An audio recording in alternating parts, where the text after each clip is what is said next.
Have you ever noticed how a haircut can look perfect in photos, but somehow, on you, it just feels off? Maybe it's not the color or the product. Maybe it's something small. Here's the secret. If your bob ends even 1 inch too low, it quietly pulls your face downward. But move that line up just an inch, and suddenly your cheekbones reappear. Your jaw feels lighter. Your reflection looks awake again. That's what this video is all about, the tiny details that make a huge difference. Because in 2025, so many women over 60 are still wearing beautiful haircuts that accidentally age their proportions, not their spirit, just their geometry. So today, we're fixing that. We'll uncover 5 simple bob haircut mistakes that quietly add years and show you how to turn each one into a flattering lift without spending a fortune or chasing trends. And before we dive in, I'd love to know where you're watching from and how young you are today, 60s, 70s, or 80s. It's always so lovely seeing women from all over the world, still shining in their own style. Let's start with the first detail you'll notice the next time you look in the mirror. But before we fix it, it helps to understand why our hair changes in the first place. Because once you see the science, every small tweak starts to make sense. Hair isn't just hair, it's visual psychology. Researchers call it facial framing, the way our hairline, shape, and texture guide other people's eyes toward our features. As we age, each strand becomes a little finer. The pigment fades, the cuticle smooths out. That means our hair reflects light differently, softer, less directional. It's a natural change, but it alters how the face reads. Strong lines that once defined the jaw can now look too blunt. Heavy edges pull light downward instead of around the face. And when that happens, something subtle shifts in how we see ourselves. Psychologists call it mirror mismatch, when how we feel inside no longer matches what we see. That disconnect is what steals confidence faster than any gray hair. The right bob can fix that. When proportion, texture, and light work together, the brain reads your face as brighter, more balanced, and more engaged. It's not vanity, it's visual harmony, the kind that makes you look as alive as you feel. So let's start with the first and most common bob mistake women over 60 still make in 2025. And this first one, you'll notice it the moment you tilt your chin in the mirror. It's where most bobs quietly go wrong. When a bob ends right where the face is fullest, often the jaw or the cheeks, it accidentally adds width and shortens the profile. It's not about size, it's about optics. The human eye follows horizontal lines. So when that line lands across the widest area, it naturally draws attention outward. Now imagine lifting that line just an inch, maybe at the lip line, or just below the jaw hinge. That tiny adjustment changes how everything reads. The neck looks longer, the jaw more defined, and the entire face appears subtly lifted. Try the pencil test. Stand near a window, hold a pencil where your bob ends, and look straight into the mirror. If the pencil crosses the widest part of your face, that's your signal to lift the cut slightly higher next time. What's happening here is pure visual psychology. Upward angles create a sense of vitality. Downward lines create heaviness. By changing the cut's geometry, you redirect focus upward toward the eyes and the smile. And there's more. This small fix affects everything else. Necklaces hang better. Collars sit more gracefully. Even glasses frame your face differently. It's a zero-cost improvement, just a better starting point at your next trim. If you want the right phrase for your stylist, say, "Let's lift the ends just above the jaw hinge so the line feels lighter." That single sentence can save you from months of fighting with your reflection. But even if your length is perfect, something else can still flatten the look, and most women don't realize it until photos show it back to them. For years, a blunt, even bob symbolized elegance.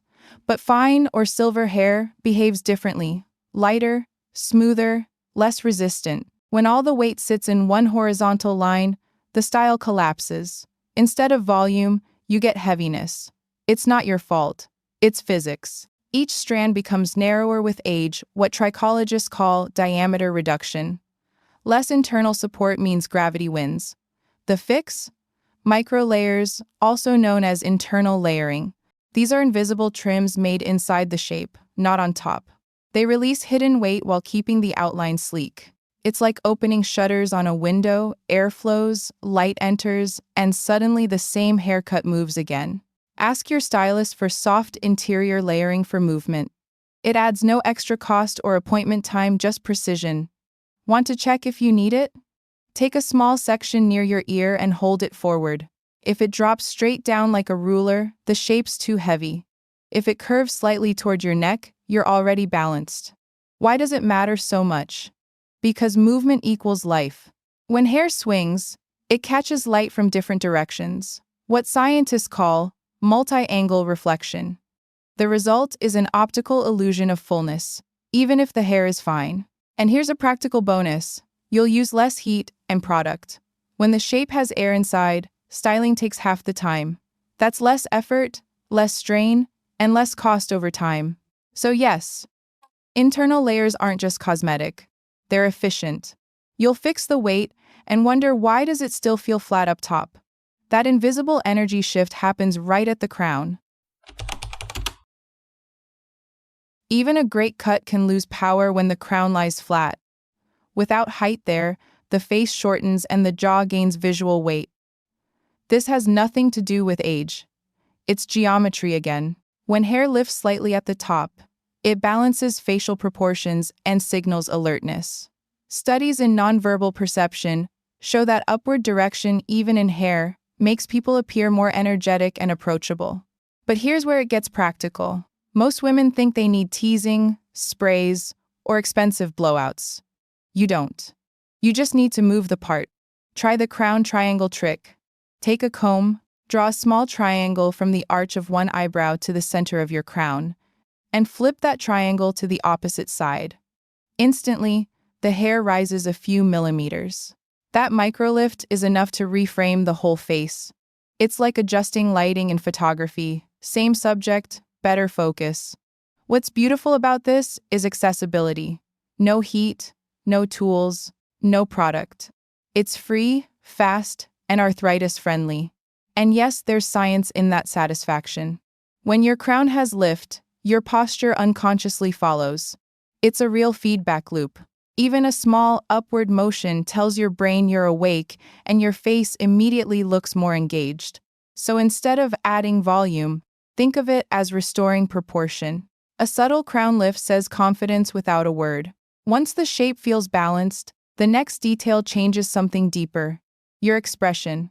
Because a haircut doesn't stop at geometry, it speaks through the eyes. A bob without any shaping near the temples can look surprisingly severe, especially beside glasses or softer facial features. The hard line disconnects hair from face, creating a block of color that steals attention instead of framing it. That happens because the eye naturally follows edges and contrast. When there's a straight, dark border next to skin or glasses, the brain reads it as separation, not harmony. But when you add a small face-framing curve, just a few wispy strands at the temples, it reintroduces connection. Think of it like soft focus lighting. The goal isn't to hide, it's to blend. 2 or 3 small pieces curved near the cheekbone can completely change how the face reads: brighter eyes, softer outline, and more balance. For glasses wearers, this is essential. The right framing helps merge the hairline and the frame, so the features stay visible. Without it, the lenses can dominate. With it, the person does. And the best part? It's one of the cheapest and quickest salon adjustments there is. You can literally ask your stylist, "Could we add a gentle bevel near my temples so the line feels softer?" It usually takes less than 5 minutes, often costs less than a blow-dry, and the difference is instant. Behind this small change is a beautiful psychological truth. Curved shapes trigger approachability.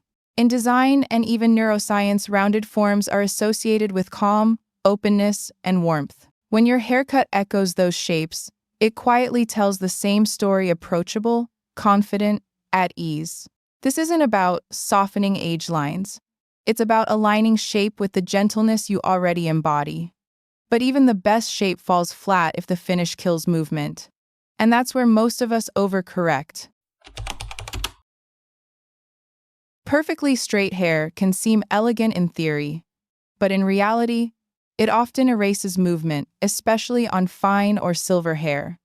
When strands are ironed flat, they sit in a single plane. Light hits once and bounces off, leaving a dull surface. Add a soft curve, and light begins to dance.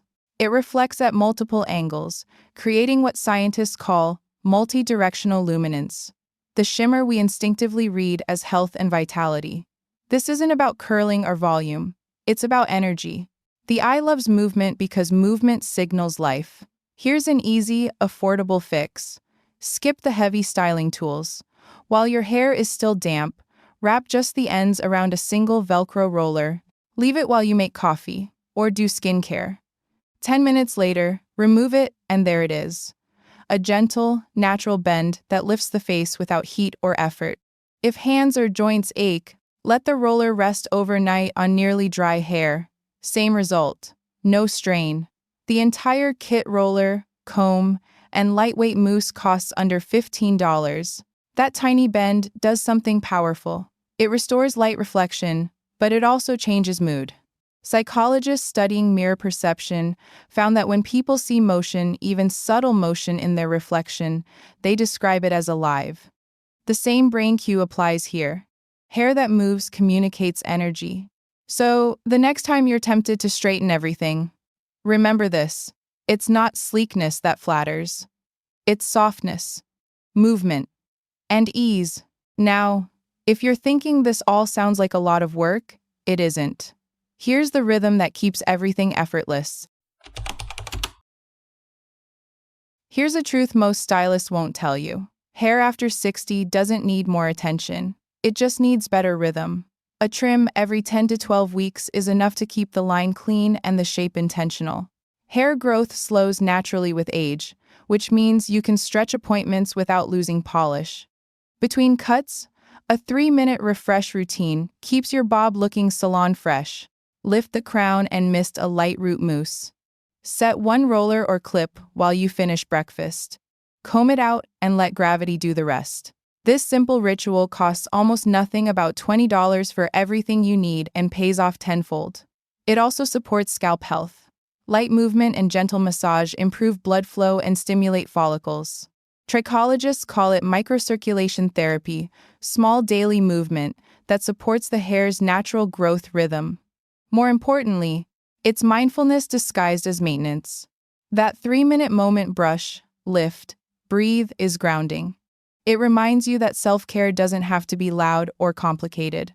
It can be a quiet act of respect for the body that's carried you this far.